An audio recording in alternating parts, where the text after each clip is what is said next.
بلوچستان سے پنجاب آنے والے 9 مسافر قاتل فتنہ ہندوستان کے دہشت گردوں نے مسافروں کو بسوں سے اتار کر گولیاں مار دیں۔ واقعہ لورالائی اور موسیٰ خیل کے درمیان شاہراہ پرسر ڈھاکہ کے مقام پر پیش آیا۔ انتظامیہ نے مسافروں کی لاشیں ڈیرہ غازی خان میں بارڈر ملٹری پولیس کے حوالے کی۔ شہید مسافروں کا تعلق پنجاب کے مختلف علاقوں سے ہے۔ دہشت گرد حملے میں شہید 2 بھائیوں کا تعلق دنیا پور سے تھا۔ عثمان اور جابر اپنے والد کے جنازے میں شرکت کے لیے پنجاب آ رہے تھے۔ میتیں گھر پہنچنے پر کوہرام مچ گیا۔ اہل خانہ غم سے نڈھال۔ دنیا پور اور مظفر گڑھ میں 3 شہداء کی نماز جنازہ ادا۔ بڑی تعداد میں اہل علاقہ کی شرکت۔ کاموکی کا 40 سالہ صابر بھی شہداء میں شامل۔ گھر میں سوگ کا سما۔ فیصل آباد کا 45 سالہ شیخ ماجد لورالائی میں کپڑے کا کاروبار کرتا تھا۔ ماجد 3 روز قبل رقم وصولی کے لیے لورالائی گیا تھا۔ دنیا پور سے بلوچستان میں شہید ہونے والے سگے بھائیوں کی والدہ کے جذبات۔ بیٹے جابر اور عثمان کی شہادت پر وطن سے محبت کا اظہار۔ بیٹوں کو سلام پیش کرتے ہوئے ماں نے ملی نغمہ پڑھا۔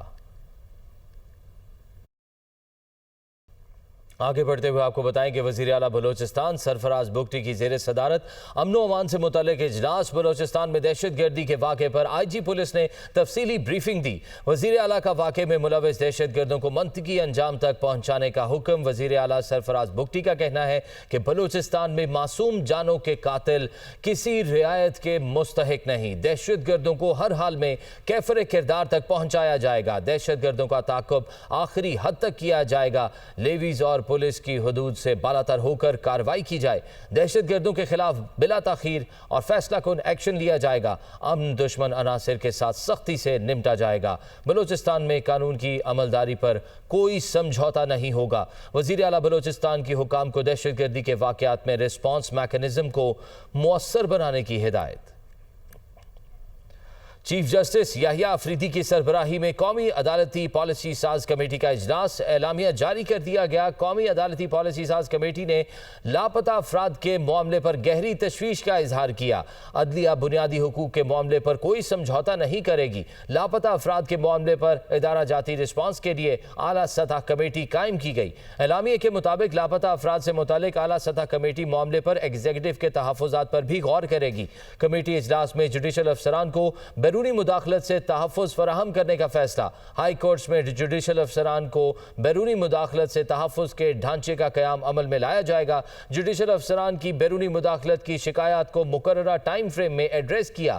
مالیاتی اور ٹیکس معاملات سے متعلق آئینی درخواستیں ہائی کورٹس میں ڈویژن بینچز کے ذریعے سنی جائیں گی۔ ویلکم بیک ناظرین۔ کراچی میں فلیٹ سے اداکارہ حمیرہ اصغر کی لاش ملنے کا معاملہ۔ ابتدائی پوسٹ مارٹم رپورٹ تیار۔ حمیرہ اصغر کی موت 8 سے 10 ماہ قبل ہوئی۔ رپورٹ کے مطابق حمیرہ اصغر کے جسم کی کوئی ہڈی ٹوٹی ہوئی نہیں تھی۔ حمیرہ اصغر کے بالوں اور کپڑوں کے ٹکڑے کیمیائی معائنے کے لیے بھیج دیے گئے ہیں۔ حمیرہ اصغر کی لاش ڈی کمپوزیشن کے آخری مراحل میں تھی۔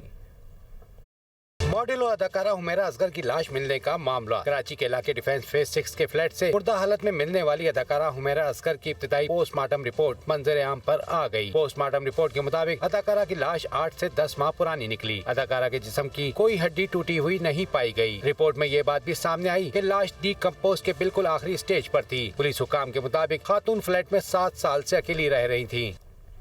سوات واقعے پر صوبائی تفتیشی ٹیم کی انکوائری رپورٹ وزیر اعلیٰ خیبر پختونخوا کو پیش کر دی گئی۔ پی ڈی ایم اے اور ضلعی انتظامیہ کی طرف سے جاری کردہ ایڈوائزری پر صحیح معنوں میں عمل درآمد نہیں کیا گیا۔ رپورٹ کے مطابق فیلڈ میں revenue, irrigation, rescue, tourism, police اور دیگر محکموں کے درمیان کوارڈینیشن کا فقدان رہا۔ سیلاب کی بروقت اطلاع دینے کے لیے ارلی وارننگ سسٹم غیر فعال ہونے سے پیغام رسانی میں تاخیر ہوئی۔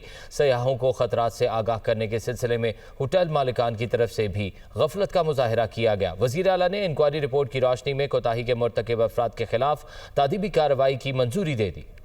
27 جون کو دریائے سوات میں 17 افراد کے ڈوبنے کے حوالے سے صوبائی حکومت کی انکوائری رپورٹ سامنے آ گئی۔ وزیر اعلیٰ خیبر پختونخوا نے انکوائری رپورٹ کی روشنی میں کوتاہی کے مرتکب افراد کے خلاف 60 دنوں میں تادیبی کارروائی کی منظوری دے دی۔ ان محکموں میں ضلع انتظامیہ، محکمہ آبپاشی، بلدیات اور ریسکیو 11-22 شامل ہیں۔ انکوائری رپورٹ میں متعلقہ محکمے اور ادارے 30 دنوں میں ان کوتاہیوں کو دور کرنے کے لیے نئے پروٹوکولز اور فریم ورک کے اجرا سمیت دیگر اقدامات اٹھائیں گے۔ کمیٹی رپورٹ کے مطابق سانحہ سوات میں پی ڈی ایم اے اور ضلع انتظامیہ نے جاری کردہ ایڈوائزری پر عمل درآمد نہیں کیا۔ فیلڈ میں محکمہ police, revenue, irrigation, rescue, tourism police اور دیگر محکموں کے درمیان کوارڈینیشن کا فقدان رہا۔ سیلاب کی بروقت اطلاع دینے والا ارلی وارننگ سسٹم غیر فعال رہا۔ سیاحوں کو خطرات سے آگاہ کرنے کے سلسلے میں ہوٹل مالکان کی جانب سے بھی غفلت کا مظاہرہ کیا گیا۔ ریسکیو کی طرف سے رسپانس میں تاخیر، تربیت یافتہ اہلکاروں اور درکار آلات کی عدم دستیابی بھی سامنے آئی۔ دفعہ 144 کے نفاذ پر صحیح معنوں میں عمل درآمد کا فقدان رہا۔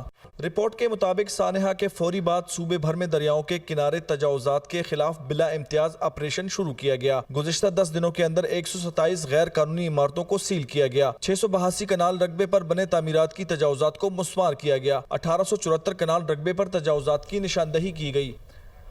کراچی لیاری بغدادی کے علاقے میں عمارت گرنے سے 27 افراد کی ہلاکت کے مقدمے میں گرفتار ایس بی سی اے افسران اور عمارت مالک کو جوڈیشل مجسٹریٹ جنوبی کی عدالت نے 3 روزہ جسمانی ریمانڈ پر پولیس کے حوالے کر دیا ہے۔ کراچی سے رپورٹ کر رہے ہیں عبدالحسیب۔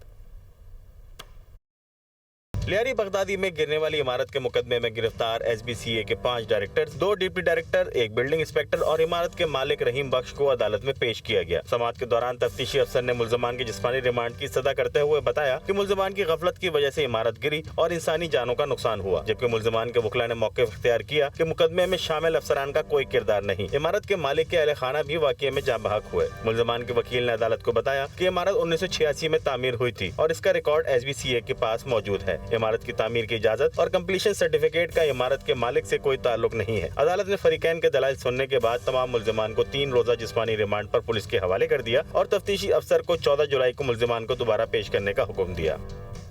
کراچی کے علاقے لیاری میں عمارت زمین بوس ہونے کے بعد مخدوش و خطرناک عمارتیں خالی کرا کے مسمار کرنے کے لیے کارروائی تیز کر دی گئی ہے۔ انتظامیہ اداروں نے 17 مخدوش عمارتیں خالی کرا دی گئی ہیں۔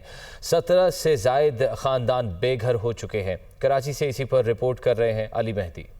مانسون برسات میں مخدوش عمارتوں سے مزید حادثات کا خطرہ۔ وزیر اعلیٰ سندھ کے احکامات پر مخدوش و خطرناک عمارتیں خالی و مسمار کرنے کے لیے کارروائی تیز کر دی گئی۔ لیاری میں عمارت زمین بوس ہونے کے بعد 17 خطرناک قرار دی گئی مخدوش عمارتیں خالی کرا دی گئیں، جس کے نتیجے میں 70 سے زائد خاندان بے گھر ہو گئے۔ ڈی سی ساؤتھ کے مطابق لیاری میں 6، آرام باغ میں 3، صدر زون 1 میں 2 اور گارڈن میں 6 عمارتوں کو خالی کرا کے یوٹیلیٹی کنیکشن منقطع کر دیے گئے۔ مخدوش و خطرناک عمارتوں کو جلد مسمار کر دیا جائے گا۔ مخدوش عمارتیں خالی کرانے اور متبادل رہائش کے لیے انتظامات نہ ہونے پر متاثرین سراپا احتجاج ہیں۔ ڈی سی ساؤتھ کے مطابق متاثرین کو سرکاری اسکول اور کمیونٹی سینٹر میں ٹھہرانے کی پیشکش کی گئی، تاہم وہ ان مقامات پر عارضی رہائش کے لیے بھی تیار نہیں۔ حکومت کی جانب سے متاثرین کو 3 ماہ کا کرایہ دینے کے حوالے سے کام ہو رہا ہے۔ اس حوالے سے جلد پیش رفت متوقع ہے۔ حکومتی اقدامات کے نتیجے میں متاثرین کے لیے متبادل رہائش کا انتظام کیا جا سکے گا۔